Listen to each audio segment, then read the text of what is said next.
வணக்கம் பிரியமான சகோதர சகோதரிகளே. இன்று நாம் மூவொரு கடவுள் திருவிழாவை கொண்டாடி மகிழ்ந்து கொண்டிருக்கிறோம். தந்தையாகிய கடவுளும் கடவுளுடைய ஒரே திருமகனும் தூய ஆவியாரும் வாழ்த்தப் பெறுவாராக. ஏனெனில் அவர் நம்மீது தமது இரக்கத்தை பொழிந்து அருளியிருக்கிறார். பிரியமான சகோதர சகோதரிகளே, இன்று மனித அறிவுக்கு எட்டாத மறை உண்மையாம் மூவொரு கடவுள் என்ற பேர் உண்மையை உய்த்துணர நம் திரு அவை மூவொரு கடவுள் பெருவிழாவை கொண்டாட அழைக்கிறது. புனித சிரில் அப்படின்னு ஒருத்தர் இருந்தார். அவர் இந்த மூவொரு கடவுளை பற்றி சொல்லுகின்ற பொழுது ஒரு கதை சொல்கிறார். அதாவது, இந்த மூவொரு கடவுள் சூரியனுக்கு ஒப்பாகும் அப்படிங்கிறார். சூரியனிடமிருந்து அந்த அந்த அந்த அந்த சுட்டரிக்கும் சுடர் ஒன்று வருகிறது. அது அது கடவுள், அது தந்தை கடவுள். பிறகு அதிலிருந்து ஒரு வெளிச்சம் வருகிறது. அது மகன் கடவுள். அதிலிருந்து ஒரு வெப்பம் வெளியேறுகிறது. அது தூய ஆவி கடவுள் என்று அவர் ஒரு உருவகத்தை சொல்றார். தந்தை மகன் தூய ஆவியானவர் மூவராக இருந்தாலும் அவர்கள் பிரிக்க முடியாத ஒன்றிணைந்த கடவுள் அப்படின்னு சொல்றார். ஜான் மரிய வியானி அவர் தன்னுடைய வாழ்க்கையில் பிரசங்கம் வைக்கும்போது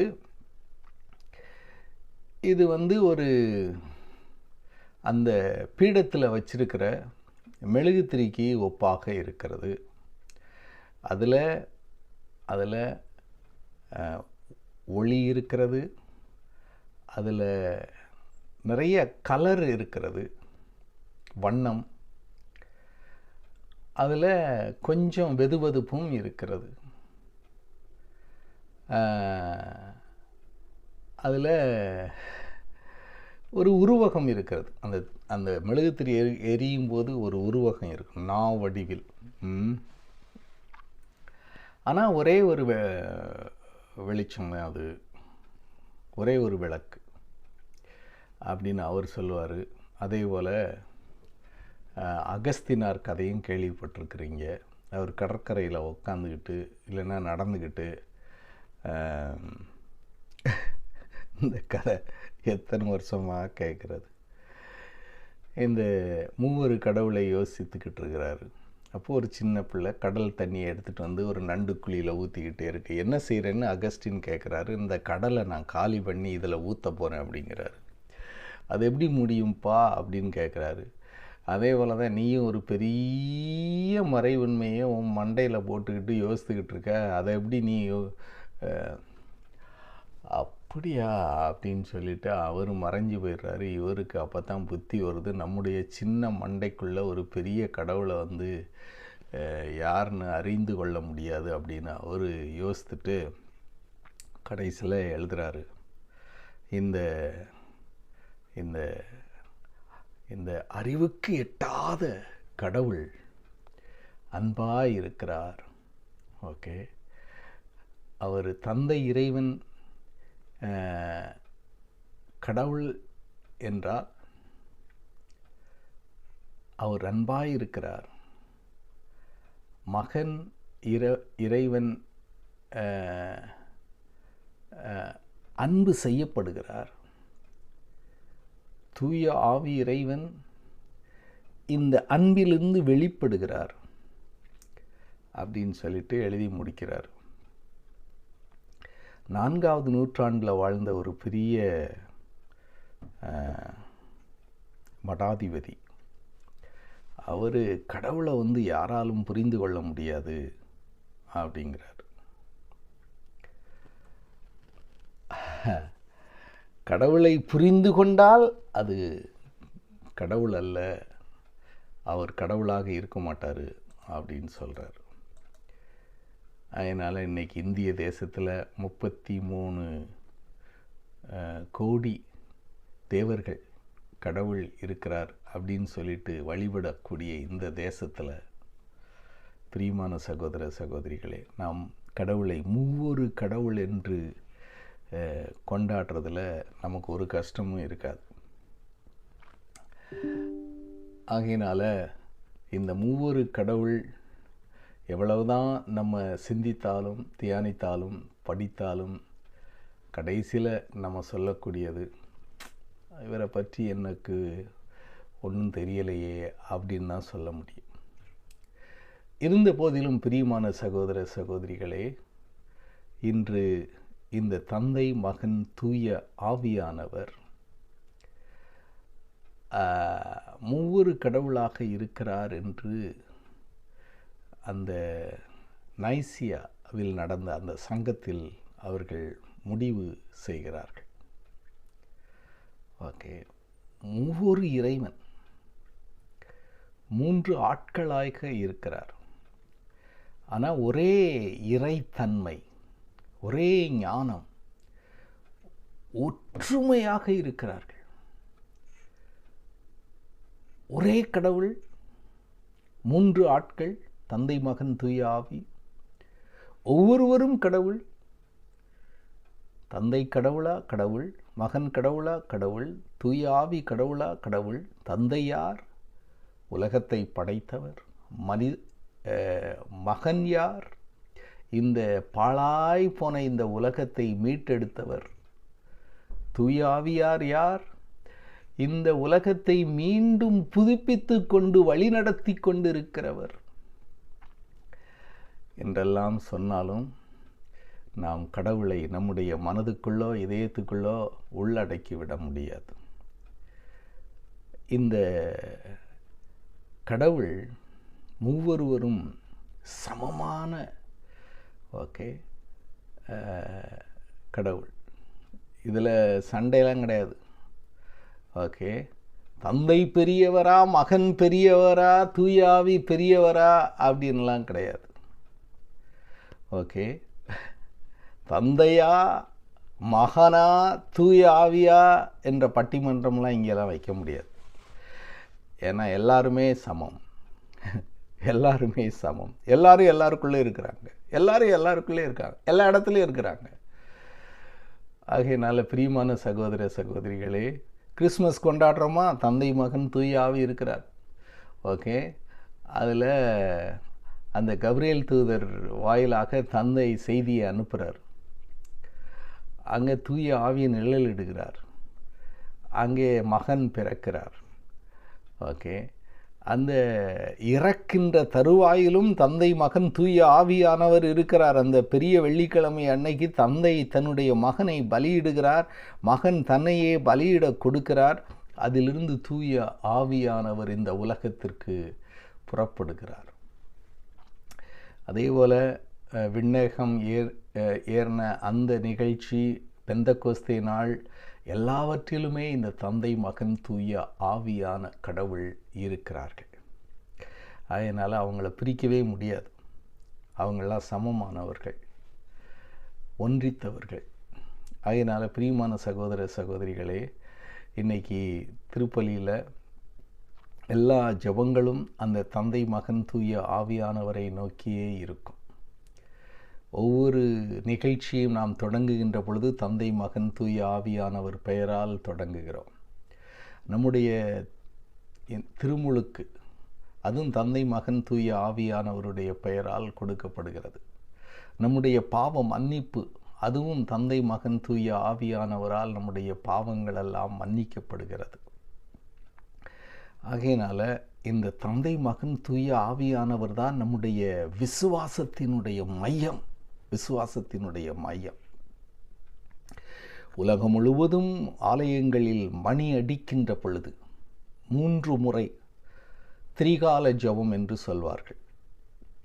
காலை, மதியம், மாலை, இந்த 3 முறை இந்த மணி அடிக்கின்ற பொழுது எல்லோரும் தந்தை இறைவனை நோக்கி, எங்களுக்கு எல்லாம் தருபவரே, மகன் இறைவனை நோக்கி எங்களை மீட்டவரே, தூய ஆவியானவரை நோக்கி எங்களை புதுப்பிப்பவரே என்று நாம் ஜெபிக்கிறோம். பிரியமான சகோதர சகோதரிகளே, இந்த இந்த இந்த 3 கடவுளும் எல்லா சூழ்நிலையிலும் நம்மோடு இருக்கிறார்கள். எல்லா சூழ்நிலையிலும் காலையும் மதியமும் மாலையும் நம்மோடு இருக்கிறார்கள். ஆக ஒவ்வொரு முறையும் நாம் சிலுவை அடையாளம் வரைந்து இந்த 3 இறைவனை கூவி அழைக்கின்ற பொழுது தந்தையாகிய இறைவன் அவருடைய அந்த இரக்கம், அந்த அன்பு, அந்த மகனுடைய பலியாக்கக்கூடிய அந்த தியாகம், புதுமையாக்கக்கூடிய அந்த வல்லமை தூய ஆவியானவரிடமிருந்து நம் மீது நிழலிடுகிறது. ஆகையினால பிரியமான சகோதர சகோதரிகளே, நம்ம ஜெபம் அந்த சொல்கிறோம்ல, தந்தைக்கும் மகனுக்கும் தூய ஆவியானவருக்கும் மகிமையும் மாட்சியும் என்றென்றும் உரித்தாகுக, தொடக்கத்திலிருந்து கடைசி வரைக்கும். ஆமேன். ஆகையினால இன்னைக்குள்ள வாசகம், முதல் வாசகம் பிரியமான சகோதர சகோதரிகளே, அந்த மோசே சொல்கிறாரு, எல்லா கடவுள்களையும் காட்டிலும் இவர் பெரியவர், எல்லா சட்டங்களை காட்டிலும் நமக்கு ஒரு நல்ல சட்டத்தை கொடுத்தவர், இவர் உண்மையானவர், உயிருள்ளவர். ஓகே. ஆகையினால் நம் கடவுளைப் போல வேறு ஒருவர் யாரும் இல்லை. நமக்கு கொடுக்கப்பட்ட சட்டத்தை போல வேறு ஒரு சட்டம் இல்லை. ஆகையினால பிரியமான சகோதர சகோதரிகளே, இந்த தந்தை மகன் தூய ஆவியானவருடைய வல்லமையும் மாட்சியும் அறிவும் ஞானமும் நம்மீது இறங்குவதாக. 2வது வாசகத்தில் அவங்களுடைய உறவை பற்றி சொல்லியிருக்கிறது. தந்தை மகன் தூய ஆவியானவருடைய உறவு இது இந்த திருமண வாழ்க்கையில் கணவன் மனைவி பிள்ளைகளுடைய உறவை போன்று உள்ளது. தந்தை மகனை அன்பு செய்கிறார், மகன் தந்தையை அன்பு செய்கிறார். அந்த அன்பிலிருந்து தூய ஆவியானவர் புறப்படுகிறார். காற்றாய் மழையாய் அவர் புறப்படுகிறார், தண்ணீராய். ஆகையினால பிரியமான சகோதர சகோதரிகளே, இன்றைய நற்செய்தியில் தன்னுடைய பணியை முடித்து தந்தையினுடைய இல்லத்திற்கு திரும்புகின்ற பொழுது இயேசு கிறிஸ்து அவர்களுக்கு எல்லா அதிகாரத்தையும் கொடுக்கிறார். அவருக்கு தந்தை என்னென்ன அதிகாரம் கொடுத்திருக்கிறாரோ அத்தனை அதிகாரம், போதிக்கின்ற அதிகாரம், பேய்களை விரட்டுகின்ற ஒரு அதிகாரம், தந்தை மகன் தூய ஆவியின் பெயரால் அவர்களை கழுவி சீடராக்குகின்ற ஒரு அதிகாரம், அனைத்தையும் கொடுத்து உலகமெங்கும் செல்லுங்கள் என்று அந்த தந்தை மகன் தூய ஆவியானவருடைய பெயரால் அவர்களை அனுப்புகிறார். ஆகையினால பிரியமான சகோதர சகோதரிகளே, நம்முடைய வாழ்க்கையில் இந்த தந்தை மகன் தூய ஆவியானவருடைய அன்பும் அருளும் அவர்களுடைய அந்த வல்லமையும் என்றும் இருக்கும் என்ற நம்பிக்கையில் இருக்கணும். அதனால் முதல்ல சொன்னோம், இந்த பழைய ஏற்பாட்டில் புதிய ஏற்பாட்டில் அந்த 3 கடவுள் என்ற பெயர் இல்லாவிட்டாலும் மறைமுகமாக ஆங்காங்கே இந்த தம திருத்துவத்தை பற்றி 3 கடவுளை பற்றி சொல்லப்பட்டிருக்கிறது. தொடக்க நூல் 1வது அதிகாரம் 26வது அதிகாரம், மனிதனை நம் சாயலாக உருவாக்குவோம், let us make man in our image. அதே இதில் தொடக்க நூலில் 18வது அதிகாரம் 2வது அதிகாரத்தில் ஆபிரகாம் சந்திக்க 3 அந்நியர்கள் வருகிறார்கள். அந்த இது 3 கடவுளை குறிப்பதாக ரஷ்யாவில் உள்ள ஆர்த்தடாக்ஸ் சர்ச்சு இன்றைக்கும் அதை ட்ரினிட்டேரியன் எக்ஸ்பீரியன்ஸ் ஆஃப் ஏப்ரஹாம், அந்த அப்ரஹாம் அந்த 3 கடவுளை சந்தித்தார் என்று கொண்டாடுகிறது. பிறகு தொடக்க நூல் 11வது அதிகாரம் 7வது அதிகாரத்தில் இந்த மக்களெல்லாம் ஒன்று கூடி நம்ம கடவுளுக்கு நிகராக இருக்கணும் அப்படின்ட்டு ஒரு பெரிய டவர் கட்டுறாங்க. அதில் குழப்பத்தை ஆண்டவர் உண்டாக்கி, come let us go down among them, நாம் அவர்கள் மத்தியில் சென்று அவர்களுடைய குழப்பத்தை உருவாக்குவோம் அப்படின்னு சொல்லிட்டு அவங்களுடைய மொழியவே மாற்றி விட்டுறாங்க. நாம் அப்படின்னு இருக்கு. ஆக ஆங்காங்கே இந்த தமத்திருத்தத்தை பற்றிய வெளிப்பாடு பழைய ஏற்பாட்டிலேயே காணப்படுகிறது. புதிய ஏற்பாட்டில் ரொம்ப தெளிவாக இருக்கிறது. அந்த மரியாளுக்கு செய்தி சொல்ல வருகின்ற பொழுது தந்தை இறைவன் அந்த தேவதூதனை அனுப்புகிறார், தூய ஆவி நிழலிடுகிறார், பிறக்கின்ற குழந்தை கடவுளுடைய மகன் எனப்படுது. அந்த 3 பேருமே அதில் இருக்கிறாங்க அந்த நிகழ்ச்சியில். இயேசு கிறிஸ்துவுக்கு திருமுழுக்கு கொடுக்கப்படுகின்ற பொழுது மத்தேயு நற்செய்தி 3வது அதிகாரம் 16-17 தூய ஆவியானவர் புறாவை போல இறங்குகிறார். தந்தையினுடைய குரல் அந்த வானத்தை கிழித்து கேட்கிறது, இவரே என் அன்பார்ந்த மகன் என்று. அந்த மகன் தண்ணீருக்குள் இருக்கிறார். அங்கே தந்தை மகன் தூய ஆவி வெளிப்படுகிறார்கள். பிறகு யோவான் நற்செய்தி எடுத்துக்கிட்டோம்னா 15வது அதிகாரத்திலேருந்து 18வது அதிகாரம் வரைக்கும் இயேசு கிறிஸ்து அந்த உணவை உண்ட பிறகு இந்த தந்தை இறைவன் தூய ஆவியானவருடைய வருகையை பற்றி ரொம்ப தெளிவாக சொல்லியிருக்கிறார். பிறகு பிரியமான சகோதர சகோதரிகளே, இன்றைய வாசகத்தில் ஆண்டவர் பணி முடித்து திரும்புகின்ற பொழுது அந்த சீடர்களுக்கு கொடுக்கக்கூடிய ஒரு மகா பெரிய பணி, தந்தை மகன் தூய ஆவியானுடைய பெயரால் திருமுழுக்கு கொடுங்கள் அப்படின்னு சொல்லிட்டு அவர் தந்தையிடம் போயிடுறார். ஆகையினால் நம்முடைய இறைவன் மூவொரு கடவுள், தந்தை மகன் தூய ஆவியானவர். அவர் எங்கே இருக்கிறார்? நமக்குள் வசிக்கிறார். அவர் நமக்குள் வசிக்கிறார் என்றால் நாம் நம்மை மரியாதையாக நடத்த கற்றுக்கொள்ளணும். நம்முடைய உடல், ஆன்மா, அந்த ஞானம், அறிவு, இதுக்கெல்லாம் கொஞ்சம் மரியாதை கொடுக்கணும். அதே போல் அடுத்தவர்களுக்குள்ளும் இருக்கிறார், அடுத்தவங்களையும் கொஞ்சம் மதிக்கணும். ஆக தந்தை மகன் தூய ஆவியானவர் நமக்குள் குடிகொள்கிறார் என்றால் ஒருவரை மதிக்க கற்றுக்கொள்ளணும். இது இறைவன் வாழுகின்ற ஒரு இல்லம், இந்த மனித உடல். 2வது, இந்த தந்தை மகன் தூய ஆவியானவர் வல்லமையும் சக்தியும் துணிவும் நமக்கு கொடுத்திருக்கிறார்.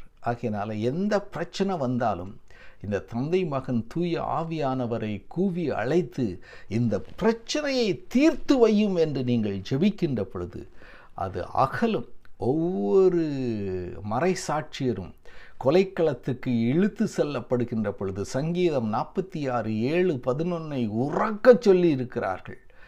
ஆண்டவரே, நீர் எங்களோடு இருப்பவர், the Lord of hosts is with us, the God of Jacob is our refuge, யாக்கோப்பின் கடவுள் எங்களுக்கு அடைக்கலம் என்று சொல்லியிருக்கிறார். ஆகையினால இந்த தந்தை மகன் தூய ஆவியானவர்கள் நம்மோடு இருக்கிறார்கள். அவர்களே நமக்கு அடைக்கலம். அதுக்கு பிறகு இந்த தந்தை மகன் தூய ஆவியானவர் ஒரு குடும்பத்தை போல இருக்கிறார்கள். ஆகையினால பிரியமான சகோதர சகோதரிகளே, நம்முடைய குடும்பம் இந்த தந்தை மகனை போல ஒன்றித்திருப்பதாக. இந்த தந்தை மகன் தூய ஆவியானவருக்கு போட்டியோ பொறாமையோ ஏற்றத்தாழ்வுகளோ எதுவுமே இல்லை. ஆகையினால நம்ம குடும்பத்தில் பொறாமை, போட்டி, ஏற்றத்தாழ்வுகள் எதுவும் இல்லாமல் ஒன்றித்திருப்போமாக, அன்பு செய்வோமாக, நம்மை தியாகம் செய்து வாழ்வோமாக, ஒருவரை புதுப்பித்து வாழ்வோமாக. கடைசியாக இந்த தமத்திருத்துவ கடவுள் உறவின் கடவுள், உறவாடுகின்ற கடவுள். தந்தை மகனோடு உறவாடுகிறார், மகன் தந்தையோடு உறவாடுகிறார். தூயானவர் அவர்கள் உறவில் அப்படியே அசைவாடி கொண்டிருக்கிறார். ஆகையினால பிரியமான சகோதர சகோதரிகளே, தந்தை கடவுளை போல அன்பு செய்வோமாக, மகன் கடவுளை போல தியாகம் செய்வோமாக, தூய ஆவி கடவுளை போல நம்முடைய வாழ்க்கையை தினம் தினம் புதுப்பிப்போமாக, ஜெபிப்போமாக. எங்களை அதிகம் அன்பு செய்கிற தந்தையே, உமக்கு நன்றி செலுத்துகிறோம். உம்மையே எங்களுக்கு கையளித்த ஆண்டவரே, உமக்கு நாங்கள் நன்றி செலுத்துகிறோம். எங்களை தினம் தினம் புதுப்பித்து கொண்டிருக்கிற ஆவியானவரே, உமக்கு நன்றி செலுத்துகிறோம். நீங்கள் புகழப்படுவீர்களாக, நீங்கள் ஆராதிக்கப்படுவீர்களாக, நீங்கள் எங்களால் அன்பு செய்யப்படுவீர்களாக. தந்தையாகிய இறைவனுடைய அருளும் மாட்சியும் மகனுடைய அந்த தியாக உள்ளமும் தூய ஆவியானவருடைய அந்த புது படைப்பாய் மாற்றுகிற சக்தியும் உங்களோடு என்றும் இருப்பதாக. ஆமேன், ஆமேன், ஆமேன்.